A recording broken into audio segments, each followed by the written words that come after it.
Hello, good evening. कैसे हैं आप लोग? बढ़िया। कैसे हैं आप लोग? बढ़िया। ठीक। चलिए, तुम्हारा नाम? रजनीश। और तुम्हारा? श्रीश वर्मा। ठीक है, ये चैप्टर पढ़े हो? स्कूल में आ रहा है हाफ ईयरली एग्जाम में? पढ़े हो जी श्रीश वर्मा?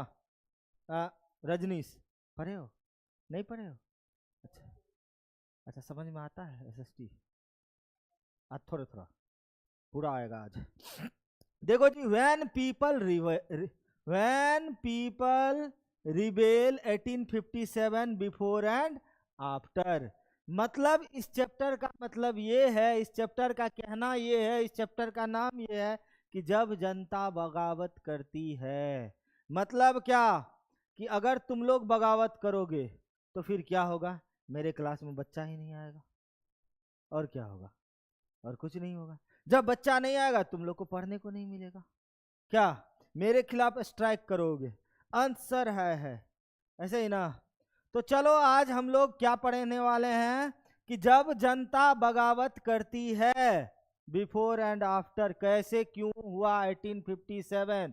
1857 एक टाइम पीरियड है जब क्या हुआ, जनता, जब लोग अपने गवर्नमेंट से क्या की? बगावत की, विद्रोह की, रिवॉल्ट की।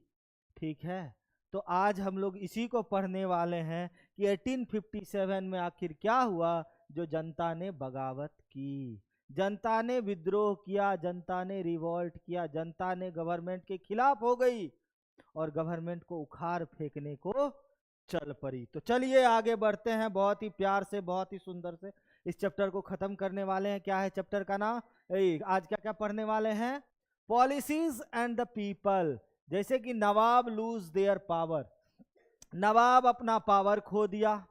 ठीक। रानी लक्ष्मीबाई, नाना साहब अवध, यहां पर क्या हुआ? ठीक। फाइनली मुगल का क्या हुआ? और वही परिणाम आया जो 1857 की क्रांति हुई, रिवॉल्ट हुआ 1857 में। फिर पीजेंट, जमींदार, सिपाही, आखिर क्या था जो सिपाही आंदोलन करने लग गए, गवर्नमेंट के खिलाफ हो गए, British reform and response to them. और फिर उसके बाद जब ब्रिटिश के खिलाफ लोग आए, जनता जब ब्रिटिश के खिलाफ हो गए, तो क्या ब्रिटिश गवर्नमेंट ने कुछ नहीं की होगी? तो वही चीज हम लोग देखेंगे। Response through the I of the people, Vishnu Bhatt God से, सूबेदार सीताराम पांडे, इन सभी के बारे में पढ़ेंगे। इन्होंने आंखों देखा हाल। ये तो सूबेदार सीताराम पांडे ब्रिटिशर्स के खिलाफ लड़े थे, ब्रिटिशर्स के खिलाफ ने ब्रिटिशर्स के साथ लड़े थे, ब्रिटिशर्स का साथ दिए 1857 में। और हमारे जो रिवॉल्यूशनरीज सब थे उनके खिलाफ लड़े सूबेदार, और इनका बेटा इनके अगेंस्ट था। क्या देख रहे हो उधर? हाँ, इधर सुन लो, दिमाग में बैठ जाएगा। एक बार बस रिवीजन करने की जरूरत पड़ेगी। नहीं, अगर यहाँ सुनोगे तो 3-4 बार पढ़ोगे फिर भी अच्छे समझ में नहीं आएगा। तो बस ध्यान से सुनो, सब हो जाएगा। तो ये सारा चीज है।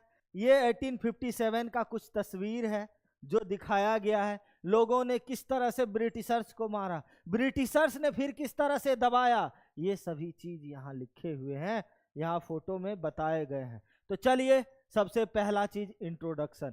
The 1857 revolt. 1857, 1857 का जो विद्रोह था, रिवॉल्ट था, ये क्या था? इसको कुछ लोग बोले फर्स्ट वार ऑफ इंडिपेंडेंस, मतलब आजादी की पहली लड़ाई। कुछ लोगों ने ऐसा बोला कि ये आजादी की पहली लड़ाई थी, कुछ लोगों ने इसे बोला सोल्जर मूवमेंट था, कुछ लोगों ने इसे क्या बोला? क्या बोला? चलिए देखते हैं। 1857 also known as the first war of Indian independence, ये आजादी की पहली लड़ाई। ठीक। आजादी की पहली लड़ाई, कुछ लोगों ने इसे क्या बताया? आजादी की पहली लड़ाई। और फिर was a major uprising against British rule. It began with Indian soldiers, Sepoy, and quickly spread across North India, involving many local leaders. This rebellion challenged the British but was eventually crushed it mark a significant moment in India fight for freedom. ये देखो,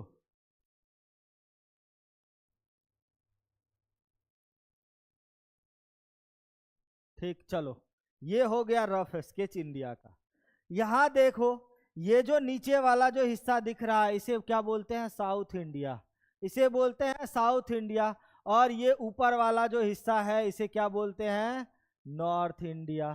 ठीक, अब यहां से simple सा एक चीज समझ में आया होगा कि ये जो पहली वार ऑफ इंडिपेंडेंस थी, पहली जो आजादी की लड़ाई जो 1857 में देखने को मिला, ये कहाँ हुआ होगा, ये हुआ होगा नॉर्थ इंडिया में, मतलब ऊपर वाले हिस्से में। यहाँ बिहार, ऊपर में नेपाल, इधर बंगाल, इधर झारखंड, इधर थोड़ा, हाँ, इधर उत्तर प्रदेश, उत्तराखंड, ये सभी चीज है ना, ये सब जगह पे मेनली देखने को मिलेगा, दिल्ली, पंजाब, हरियाणा, ये सब जगह। ठीक है, तो अब देखो द 1857, इसको क्या बोला गया, पहली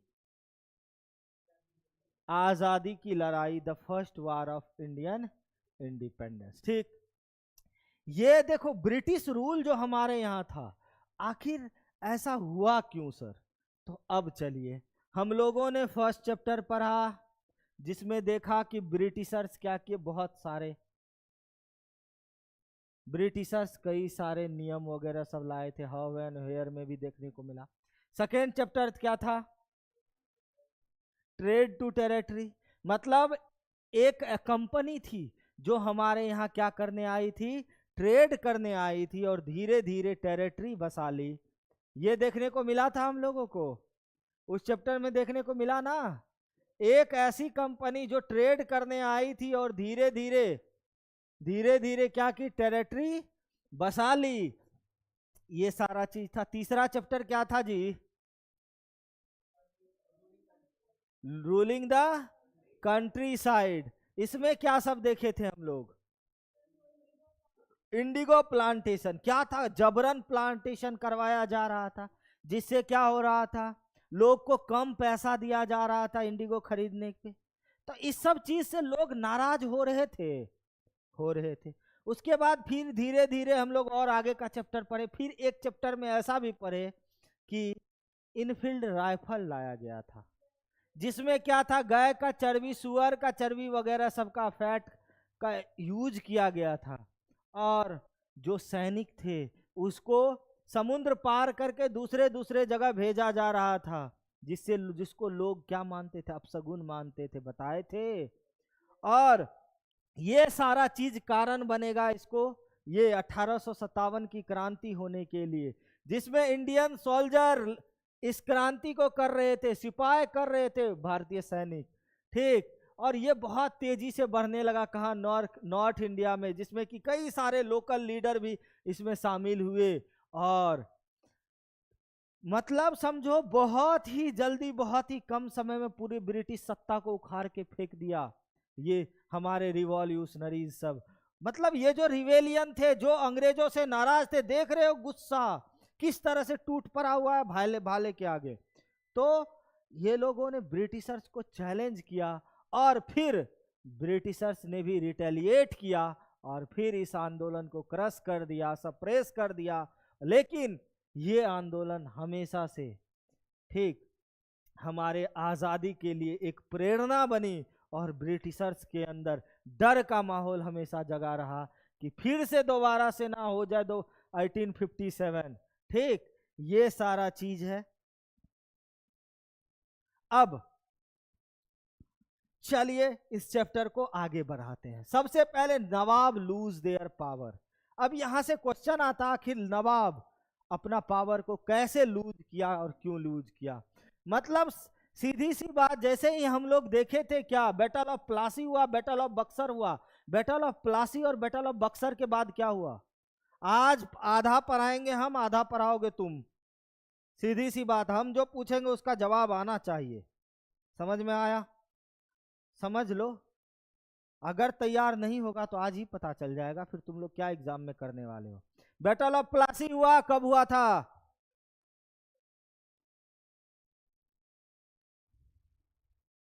बैटल ऑफ बक्सर एक दो के बाद बाकी सब कहाँ चला गया?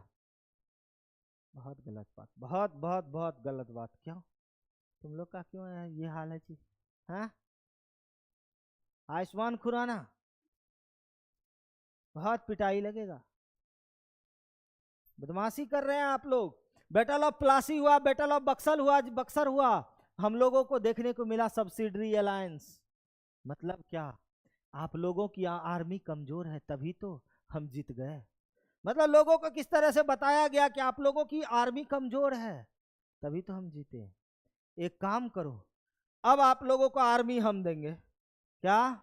अब आप लोगों को आर्मी हम देंगे, ठीक, लेकिन उसके बदले पैसा लेंगे, उसके बदले उसका फी लेंगे, ठीक। बढ़िया सा रकम फिक्स कर दिया कि इतना पैसा आपको देना पड़ेगा, उसके बदले हम आपको रक्षा करेंगे, हम आपकी। अब बताओ, जब हर जगह अंग्रेज ही आ रहा था, वो रक्षा किससे करेगा? खुद से। मतलब देख लो किस तरह से पकड़ बनाया जा रहा था। Gradually lost their authority and honour. कैसे? ये नवाब अथॉरिटी पावर तो लूज कर ही रहा था, ऑनर भी लूज कर रहा था। Resident appointed in many state. और बैटल ऑफ प्लासी बक्सर के बाद हम लोग देखे कि हर जगह ये लोग क्या करने लगा, अपना एक आदमी वहां रखने लगा, ठीक, अपना एक resident appointed in many state, ठीक। अब यहां पर राजा कोई भी काम करेगा तो वो उसको देखते रहेगा। हमारे ब्रिटिशर्स के खिलाफ तो नहीं कुछ कह रहा है। अगर हम अपना एक आदमी यहां रख दे, तुम लोग बदमाशी कर पाओगे? ऐसे ही वो लोग भी किया। फ्रीडम रिड्यूस, अब तो आजादी कम हो गई राजा की। भाई कुछ भी पहले निर्णय लेना था ले लेंगे, अब तो यहाँ पे एक और बैठा हुआ वो भी देख रहा है। आर्म्ड फोर्स डिसबैंडेड, मतलब आर्मी फोर्स को खत्म करके अब कौन क्या ले आया? Subsidiary alliance. मतलब अब ब्रिटिशर्स आर्मी रहेगी यहाँ, अब अपना आर्मी है ही नहीं। ब्रिटिशर्स आर्मी है तो वो सुनेगी किसकी? ब्रिटिशर्स की। फिर देखो रेवेन्यू दीवानी टेरिटरीज टेकन अवेज इन स्टेजेस। अब देखो यहाँ पर दीवानी रेवेन्यू कलेक्ट करने की जो राइट थी वो पहले राजा के पास था, नवाब के पास था, लेकिन वो ले लिया कौन? ब्रिटिशर्स। टेकन अवे, अब यहाँ पर कई सारे युद्ध लड़ते थे, युद्ध लड़ने के बाद सब्सिडरी अलायंस कर लेता था, ठीक। डॉक्ट्रिन ऑफ लैप्स ले आया कि जिसके पास अपना खुद का बेटा है उसी का बेटा रूल करेगा, अगर जिस रूलर के पास अपना खुद का बेटा नहीं है उसका राज मेरा हो जाएगा। ये ब्रिटिशर्स ले आया। सब्सिडरी अलायंस लगा के उस पर अपना आर्मी बैठा दिया, अपने आदमी बैठा दिए, ठीक। दीवानी राइट्स ले ली, रेवेन्यू अब खुद से अब कलेक्ट करने। ये सब चीज के कारण क्या हुआ कि नवाब का पावर वगैरह सब कम होते चला गया, हो गया। अब यहां पर देखो ये कौन है? रानी लक्ष्मीबाई है क्या? ठीक, चलो। In the mid 18th century, अब ध्यान से सुनना, अब mid 18th century, 18th century का मतलब क्या हुआ? 1700 टू 1799, यही हुआ ना। अब मिड का बात कर रहा है तो मिड क्या हुआ? इसका बीच वाला क्या? 1750 के आसपास, 1750 के आसपास क्या होता है सो देखो। Mid 18th century nawabs and raja started losing their power. मतलब 1750 के आसपास, मतलब 1750, 55, 1756, 1760, 1765, 1768, इस तरह से, ठीक है। 1750 के बाद की बात हो रही है कि मिड 18th सेंचुरी नवाब एवं राजा अपनी पावर को क्या कर रहे थे? लूज कर रहे थे, ठीक। अपने टेरिटरी पे, अपने साम्राज्य पे इनका, ठीक, पकड़ कम हो रहा था। They had less control over the territory, ठीक है। एंड आर्मीज, अब आर्मी भी सब्सिडरी अलायंस लगा के छीन लिया गया। British company स्टेशनड official in their court, अब अपना एक आदमी भी रखने लगा इस कोर्ट में। रिड्यूस देयर फ्रीडम, आजादी कम कर दिया, आर्म फोर्स हटा दिया, और फिर रेवेन्यू और टेरिटरी ये दोनों धीरे धीरे अपने अंडर में लेते चला गया, ठीक है। Many rulers try to negotiate, बहुत सारे लोग इसमें नेगोशिएट करना चाहा ब्रिटिशर से ताकि वो अपनी राइट को बचा सके, लेकिन कंपनी इसको रिफ्यूज कर दी। अब ये क्या था सर? नेगोशिएशन। मान लो अगर मेरे पिताजी को अगर वो पेंशन मिल रहा है तो क्या उसके बेटे हम हैं तो मुझे भी तो मिलना चाहिए, ऐसा मानना था कुछ रूलर का। ठीक, तो इन सभी चीजों में भी नेगोशिएशन फेल हो गया। जैसे कि देखो अब इंपॉर्टेंट, रानी लक्ष्मीबाई, जैसे ही ये पॉइंट लिखोगे एग्जाम में तो एग्जाम्पल दे देना। रानी लक्ष्मीबाई ऑफ झांसी ये चाहती थी कि इनका बेटा जो है एडॉप्टेड सन, जब इनके हस्बैंड ने डेथ किए, जब इनके हस्बैंड की मृत्यु हो गई तो ये चाहती थी इन ये जो एडॉप्ट की हुई है सन, क्योंकि इसको अपना खुद का बेटा नहीं था, एडॉप्टेड सन राजगद्दी संभाले, ठीक, नया राजा बने। लेकिन इसी बीच जो है ब्रिटिशर्स क्या किए, डॉक्ट्रिन ऑफ लैप्स ले आया। मतलब अगर किसी रूलर का अपना खुद का बेटा है, संतान है, तो वो राजा बनेगा, नहीं तो वो उसका जो टेरिटरी होगा वो किसका हो जाएगा, ब्रिटिशर्स का हो जाएगा। ये सारा चीज था। फिर है नाना साहब who was adopted by Peshwa Bajirao second, ask for his father pension. जैसे ही उसके पिताजी मर गए तो इन्होंने कहा मुझे पेंशन मिलना चाहिए, क्योंकि मेरे पिताजी को तो पेंशन दिया जा रहा था, क्योंकि तुम मेरे पिताजी का ये टेरिटरी छीन लिए हो तो मुझे पेंशन दो। तो अब टेरिटरी छीना है तो पेंशन तो देना चाहिए इसको, तो पेंशन नहीं मिला। फिर अवध, ऐसे ही अवध के साथ हुआ। अवध में क्या हुआ, 1856 में, after imposing a subsidiary alliance in 1801, ठीक, तो governor general Dalhousie, governor general Dalhousie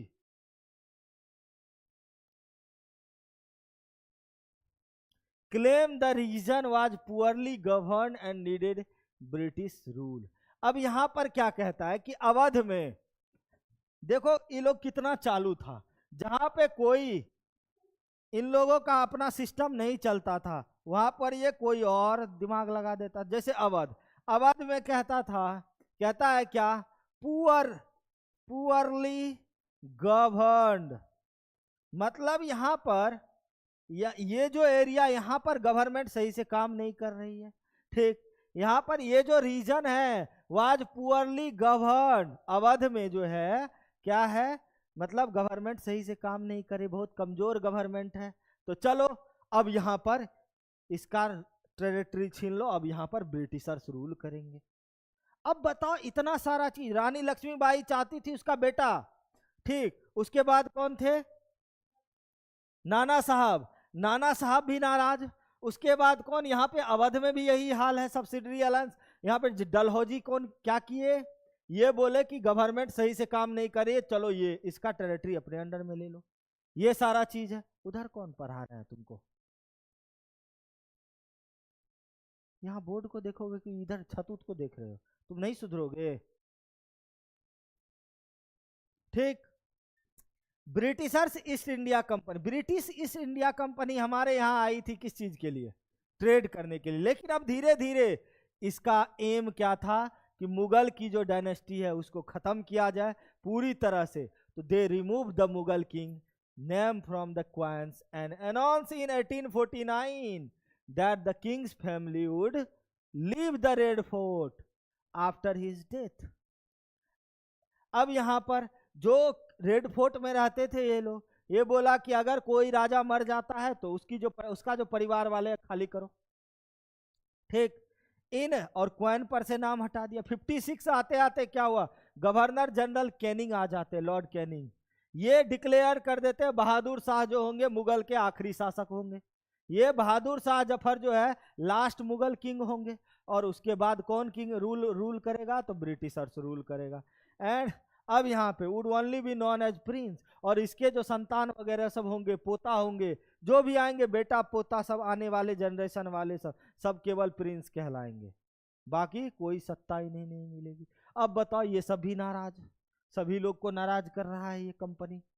Awadh was taken over the British in 1856, 1856 में अवध को छीन लिया जाता है सब्सिडरी अलायंस लगा के, ठीक है, जो 1801। अब यहां पर general Dalhousie claim that region was poorly govern and needed British rule, simple वही चीज है जो पहले पढ़े हम।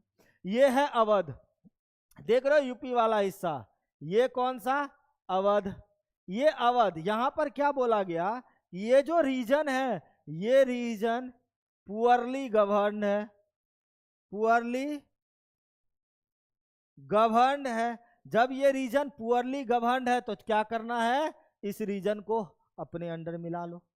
अब अपने अंडर मिला लो, ठीक। अब देखो यहां पर, एंड फाइनली मुगल के साथ भी वही हुआ, क्वाइन पर से मुगल का नाम हटा दिया गया। इन 1849 में क्या होता है, डलहौजी कि जो भी किंग का यहाँ पे आफ्टर द डेथ ऑफ बहादुर शाह जफर, मतलब मुगल किंग जो हैं, लास्ट किंग कौन होंगे, बहादुर शाह जफर। और जैसे ही ये बहादुर शाह जफर मरते हैं तो इसके परिवार वाले भी बाहर जाओ। Mughal family would be shifted from Red Fort to some other place in Delhi, मतलब कहीं और इन लोगों को शिफ्ट किया जाएगा, रेड फोर्ट में कोई नहीं रहेगा। ये 1856 की कहानी, अभी 1857 पे नहीं आए हैं। 1857 में क्या हुआ, लॉर्ड कैनिंग, फिर वही चीज है, बहादुर शाह जफर, कितना बार एक ही चीज को लिखेगा। Bahadur Shah Zafar will be the last Mughal king and after his death his, मतलब इसके जो परिवारजन है, इसके जो आने वाले हैं, उसको क्या कहा जाएगा, प्रिंस कहा जाएगा, ठीक। अब केवल नाम मात्र के रह गए ये लोग। अब देखो हर जगह नाराजगी नाराजगी। अभी हम लोग इस चैप्टर को मतलब समझो तो एक तरह से बिल्कुल शुरू नहीं कर किए हैं अभी तक। अभी सिंपल सा, जैसे ही हम लोग देखेंगे 1857 सारा पिक्चर दिमाग में आ जाएगा, तब लगेगा हाँ अभी तो हम आधा पढ़ चुके हैं, अभी लगेगा कुछ पढ़े ही नहीं है।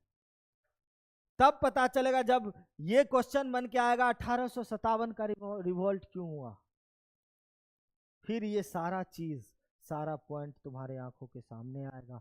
Peasant and zamindar in rural area were upset about high taxes and strict tax collection method, many lost their land due to debt to money lender. अब यहाँ पर मनी लेंडर वगैरह सब क्या करते थे, रेवेन्यू कलेक्ट करते थे, ठीक। तो पीजेंट और जमींदार सब जो थे रूरल एरिया के, वो बहुत ज्यादा अपसेट थे, किस चीज के लिए, हाई टैक्सेस के लिए और स्ट्रिक्ट टैक्स कलेक्शन मेथड से को लेके, ठीक।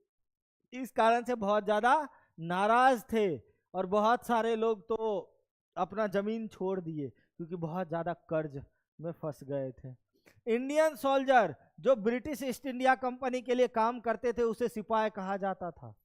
यहां से एक लाइन याद रख लेना, इंडियन सोल्जर जो ब्रिटिश ईस्ट इंडिया कंपनी के लिए काम कर रहे हैं उसे क्या बोलेंगे, सिपाही। वेयर आल्सो अनहैप्पी, ये लोग भी खुश नहीं थे। क्यों नहीं खुश थे, क्योंकि इन लोगों को बहुत कम सैलरी दी जाती थी, बहुत कम। इन लोगों को जो खाना दिया जाता था वो खाना ऐसा था कि उसको जानवर भी नहीं खा सकता था।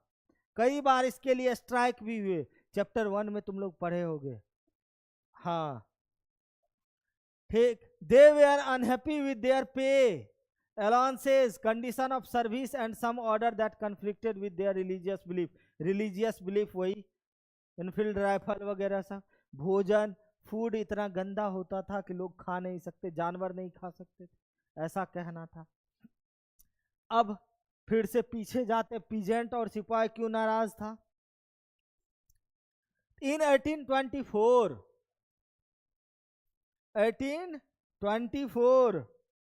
क्या होता है, अब कौन सा पेन लो, ये पिंक से शुरू किए थे।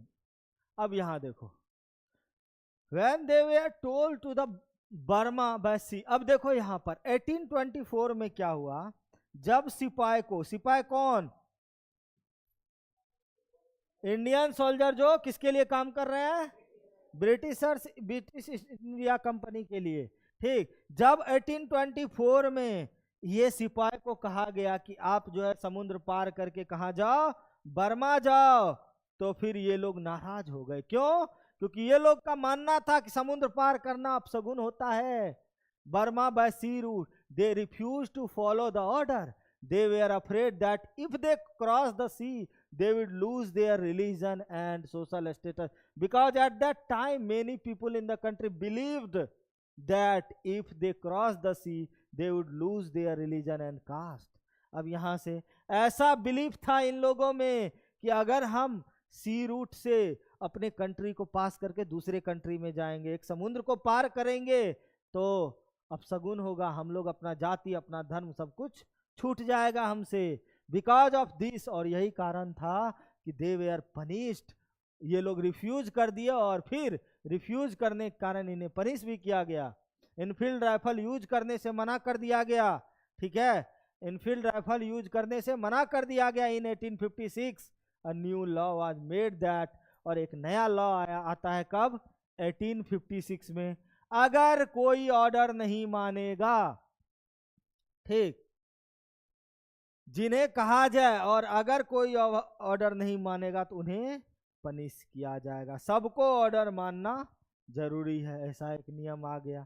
Many of them sipahi were peasant and had family living in the village, so the anger of the peasant quick spread among the.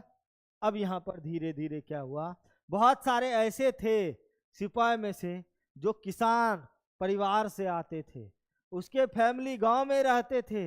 ये लोग गुस्सा के, और इस कारण से भी पीजेंट लोग, किसान लोग गुस्सा गए कि हमारे बाल बच्चे को समुद्र पार भेजेगा, हमारे बाल बच्चे से उनका धर्म छीनेगा, ठीक, हमारे बाल बच्चे को इतना कष्ट हो रहा है। ये सब चीज देखते हुए बहुत सारे सिपाही लोग गुस्सा गए, ठीक। अब रिस्पॉन्स टू रिफॉर्म, और यही सब कारण था। उसके बाद ब्रिटिश आया, ब्रिटिश बोला कि तुम्हारी जो सोसाइटी है, इंडियन सोसाइटी है, वो सिविलाइज्ड नहीं है।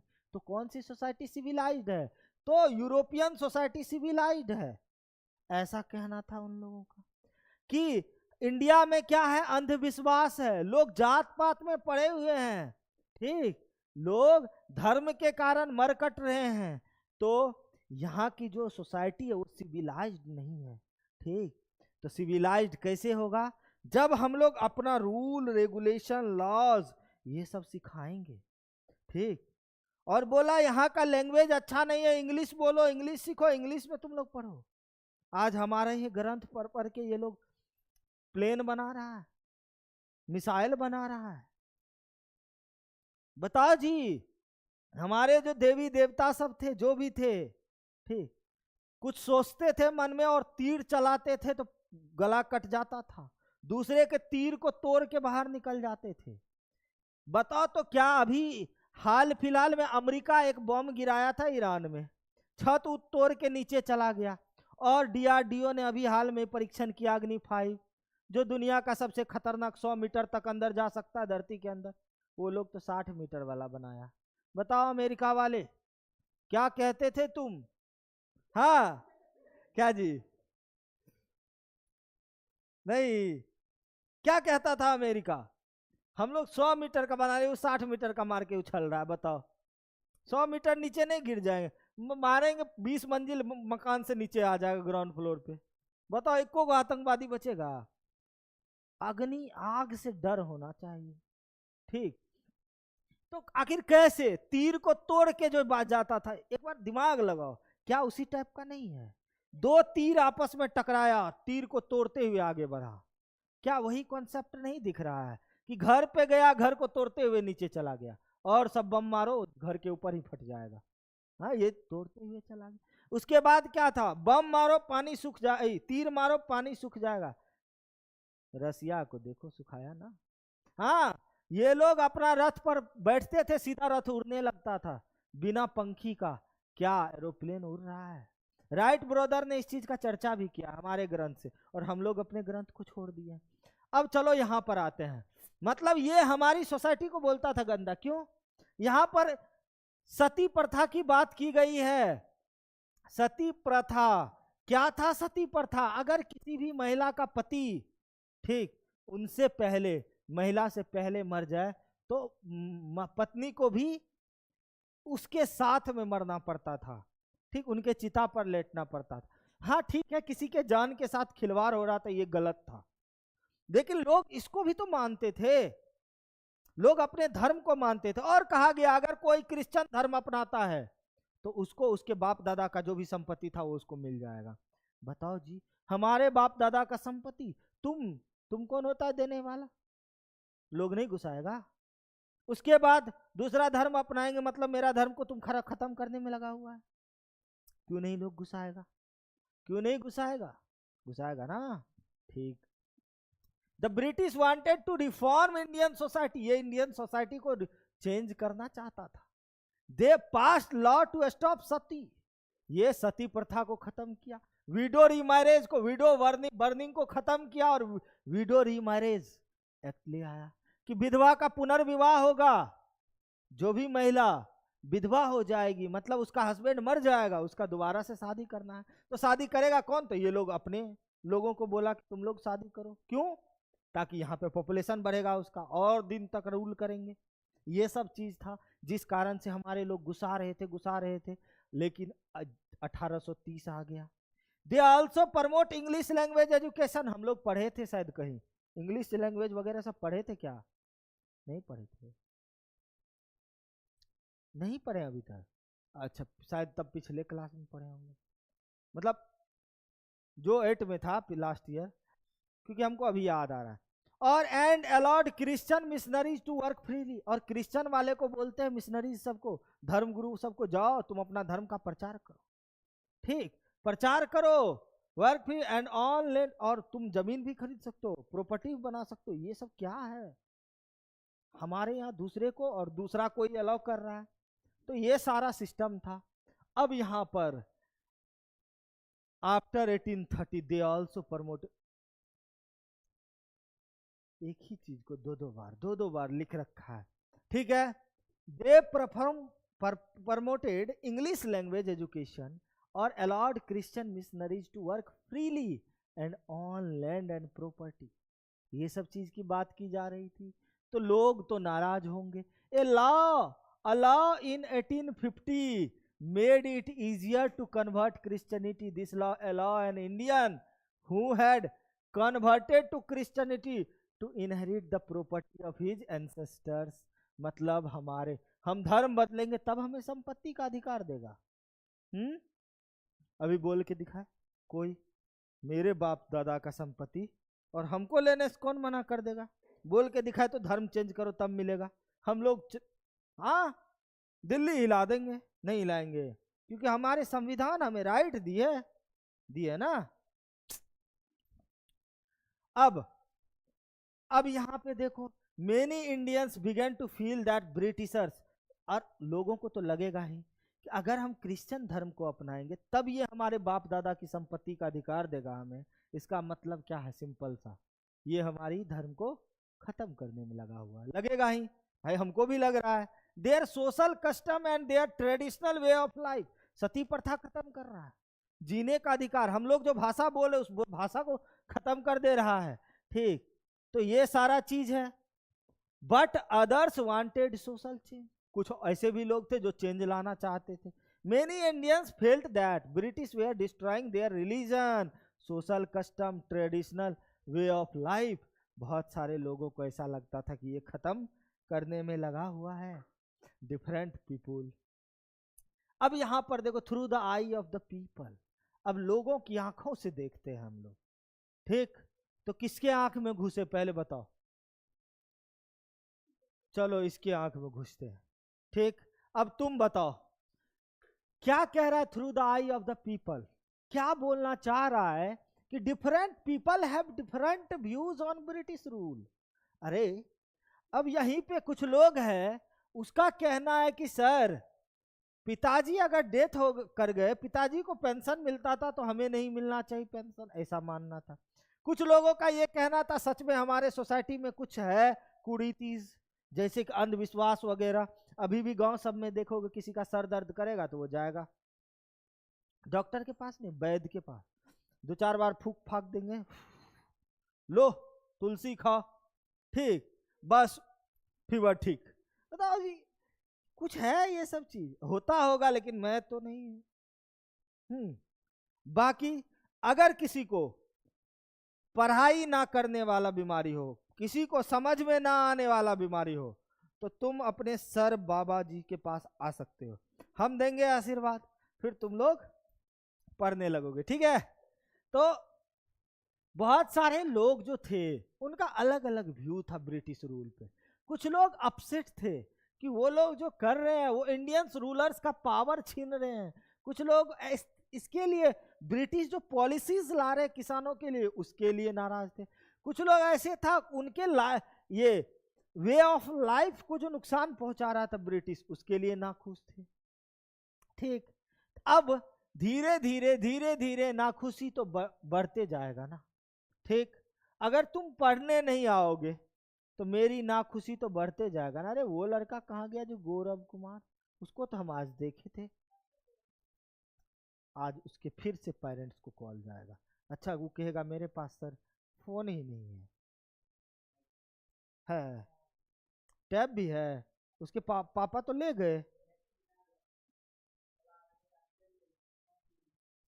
तो अगले साल भी पढ़ लेंगे वो, जैसे इस साल पढ़ रहे हैं क्या। चलिए, अब यहाँ पे एक एक जिक्र आती है विष्णु भट्ट गोडसे की, ये बहुत इंपॉर्टेंट है, ये याद रखना हमेशा। विष्णु भट्ट गोडसे की बात आती है, जो माझा प्रवास नाम की एक किताब लिखी है, जिसमें गोइंग मथुरा फॉर ये क्या यज्ञ, ये कहाँ जाते हैं, मथुरा जा रहे हैं, कहाँ यज्ञ के लिए। मिट सिपाही, ये बोलते हैं कि हम जा रहे हैं, ठीक है, ठीक, कहीं जा रहे हैं घूमने, जा रहे थे। इसमें किसमें, माझा प्रवास में ये लिखते हैं कौन, विष्णु भट्ट गोडसे। इन्होंने क्या लिखा कि हम जब जा रहे थे तब हमने देखा, मतलब हमसे एक सिपाही मिला। सिपाही कौन, इंडियन सोल्जर जो ब्रिटिशर्स के लिए काम कर रहे हैं। तो उन्होंने बताया advice not to go Mathura, बोलता कि आप मत जाइए मथुरा। क्यों नहीं जाइए, क्योंकि मथुरा में कुछ ना कुछ होने वाला है 2-3 दिन में, ठीक है, ये लिखते हैं, मतलब 2-3 दिन में कुछ तो होने वाला है, इसका मतलब 1857 होने वाला है, ऐसा ये बोलते कि हमें एक सैनिक बताते हैं ये, इसलिए लोगों को लग गया कि सैनिक लोग विद्रोह किए हैं, तो सैनिक आंदोलन है ये। कुछ लोगों को ऐसे लगा कि जितने भी लोग थे शुरू करने में वो सारे तो सैनिक ही थे। ठीक, ये सारा चीज है। अब रिटायर्ड इन, अब यहाँ क्या है, मेमोरीज ऑफ सूबेदार सीताराम पांडे। अब यहाँ पर यह भी बहुत इंपॉर्टेंट है, सूबेदार सीताराम पांडे गोडसे, वो जो थे कौन सा, विष्णु भट्ट गोडसे, इन्होंने कौन सी किताब लिखी, माझा प्रवास। ठीक, उसके बाद सूबेदार सीताराम पांडे, ठीक, ये फ्रॉम सिपाही टू सूबेदार, इन्होंने कौन सा, फ्रॉम सिपाही टू सूबेदार, ठीक है।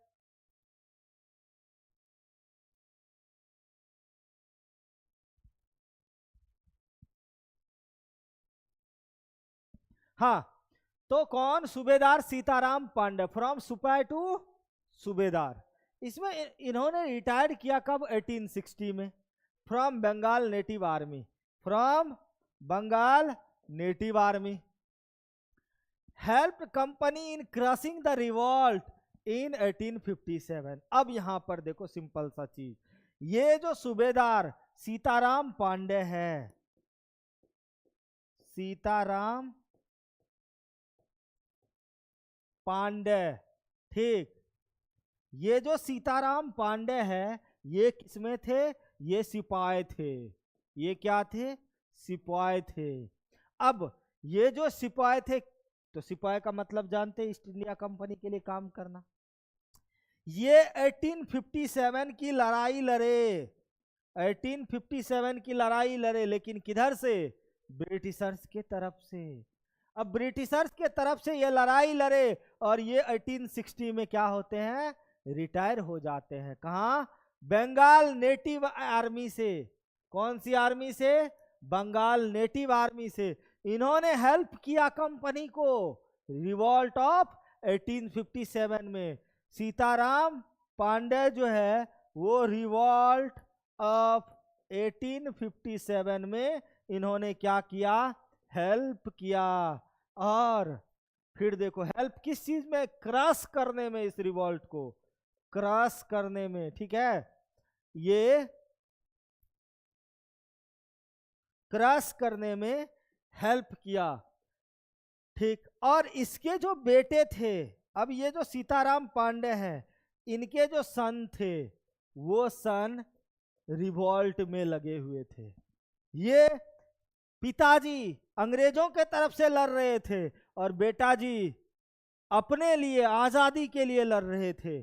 ठीक है, अब देखो यहां से इन 1857 रिवॉल्ट, ठीक है, his own son was a rebel and killed by British in front of his eyes.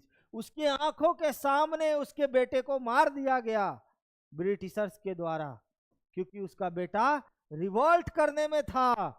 ठीक, तो ये इन्होंने फ्रॉम सिपाही टू सूबेदार नामक एक किताब लिखे सीताराम पांडे। और गॉडसे साहब जो थे वो कौन सा किताब लिखे? विष्णु भट्ट गॉडसे माझा प्रवास। ठीक है, तो ये था। अब मेंशन फैक्टर ऑफ अपराइजिंग, अब सीजिंग ऑफ, अब देखो यहां से सिंपल सा एक लाइन में तुमको मिल जाएगा। क्या है कि अब ये जो आंदोलन हुआ, ये आंदोलन का मेन कारण क्या? अवध को छीनना, greased cartridge with the fat of the cow and pigs. यहां पर देखो गाय और सुअर के चमड़ी से बना हुआ। कन्वर्जन ऑफ क्रिश्चियनिटी, क्रिश्चियन धर्म को अपनाने के लिए जो नियम कानून ले आया, उसके कारण, और भी वगैरह वगैरह वगैरह सब बहुत सारे। तो जिस कारण से अभी जितना भी पढ़ा है वो सब कारण था 1857 का। चलिए अब नेक्स्ट क्लास में पढ़ते हैं हम लोग यहां से आगे क्या हुआ। सर ये सब कारण था, अब बताइए, एकदम मूवी दिखाइए। ये सब तो चलिए कास्टिंग वास्टिंग हो गया, अब मूवी दिखाएंगे हम लोग नेक्स्ट क्लास में। चलिए आज क्या क्या पढ़े ये बताइए। द रिवॉल्ट ऑफ, इसका अच्छा चैप्टर का क्या नाम है? व्हेन पीपल रिबेल, जब जनता बगावत करती है। व्हेन पीपल रिबेल, कल पता चलेगा जनता जब बगावत करती है, मतलब नेक्स्ट क्लास में। ठीक, और ये क्या था? 1857, the first war of independence. हम लोग क्या किए अभी? एक थ्रिलर मूवी का, सस्पेंस थ्रिलर मूवी का एक झांकी दिखा दिए। अब हम लोग देखेंगे कैसे हो। फर्स्ट वार ऑफ इंडियन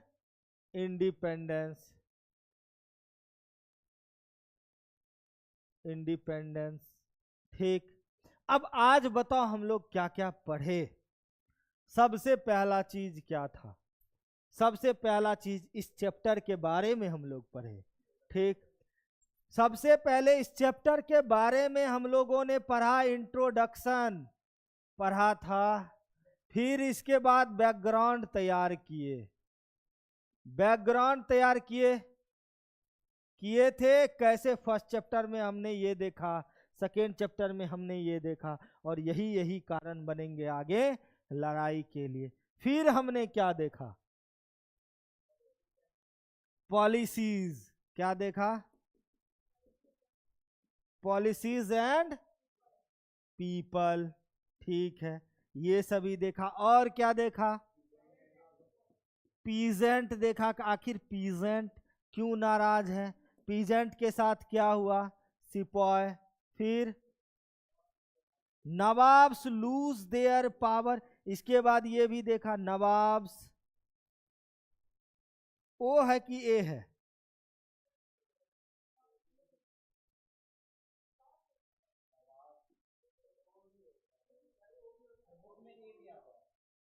हाँ, क्या क्या दिया है? हाँ तो हम सही हैं। नवाब, ठीक, अपना पावर एल डबल ओ, यही है ना? लूज, ठीक है। अपना पावर ये लोग खो दिया, कैसे खोया ये भी हमने देखा। इसके बाद क्या हुआ था? इसके बाद दो तीन इसका पॉलिसीज था। पॉलिसी में दो तीन पॉलिसी क्या क्या था? एक तो था, हाँ LOS ही होगा, हमको पता है।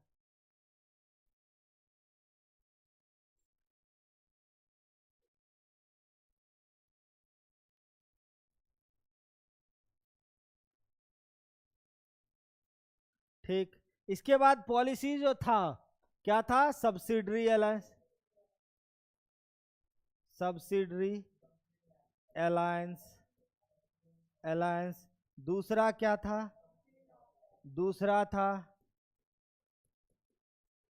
डॉक्ट्रिन ऑफ लैप्स, ये था, जिस कारण से लक्ष्मीबाई, सब्सिडरी अलायंस वगैरह सब हम लोग देखे।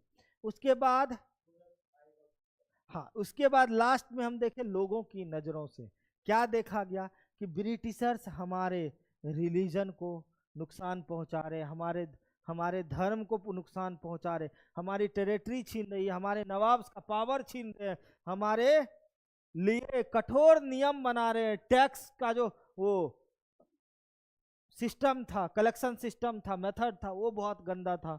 ये सभी चीज हमारे जो वे ऑफ लाइफ, जो जीने का तरीका, उसमें ये छेड़छाड़ कर रहे हैं, ये हमारे कल्चर को गलत बता रहे हैं, ठीक, इंग्लिश लैंग्वेज जबरन थोप रहे हैं। ये सारा चीज है जिस कारण से क्या होगा, ये लोग नाराज होंगे और आ जाएंगे कहाँ? हाँ, अब क्वेश्चन फ्रॉम मॉड्यूल, इसको बना लेना है, ठीक, और तुम लोग बस एक बार पढ़ लेना यहाँ तक, ठीक, एक बार बस रीड कर लेना जितना आज हमने पढ़ाया है, बस, और कुछ नहीं, 10-15 मिनट लगेगा रीड करने में और हो गया खेला खत्म। फिर मिलेंगे नेक्स्ट क्लास में, होमवर्क मिल कर लेना मॉड्यूल से। और फिर चलिए, अब यहाँ तक आज जो हमने पढ़ा, वहां तक कोई दिक्कत?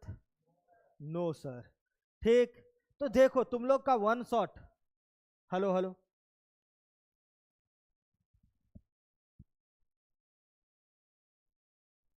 देखिए, तो अभी तक हमने क्या क्या पढ़ा है? अभी जो आप लोगों को बहुत सारा ये वन शॉट भी जा रहा होगा, वन शॉट रिवीजन लेक्चर मिल रहा होगा, वन शॉट रिवीजन लेक्चर जा रहा है आप पर, उसको आप लोग पढ़िए, और जो भी मॉड्यूल का क्वेश्चन है उसको बनाइए, ठीक। पहला काम ये, जो भी सब्जेक्ट का जो भी इंग्लिश का मिल रहा है, हिंदी का मिल रहा है, साइंस का मिल रहा है, मैथ का मिल रहा है, जिस भी सब्जेक्ट का आप लोगों को मिल रहा है वो सब कीजिए और मॉड्यूल का क्वेश्चन बनाइए, ठीक।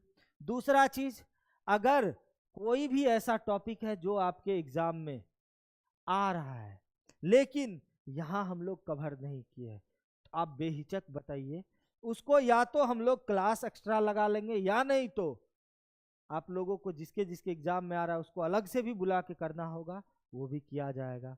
तो चलिए, अभी तक हम लोग कितना चैप्टर कंप्लीट किए हैं बताइए? हिस्ट्री में कितना चैप्टर हुआ? हाँ, ये चैप्टर लगा के 5, ठीक। और ज्योग्राफी, ज्योग्राफी में 3, और पॉलिटिकल साइंस में, पॉलिटिकल साइंस में 4, ठीक है।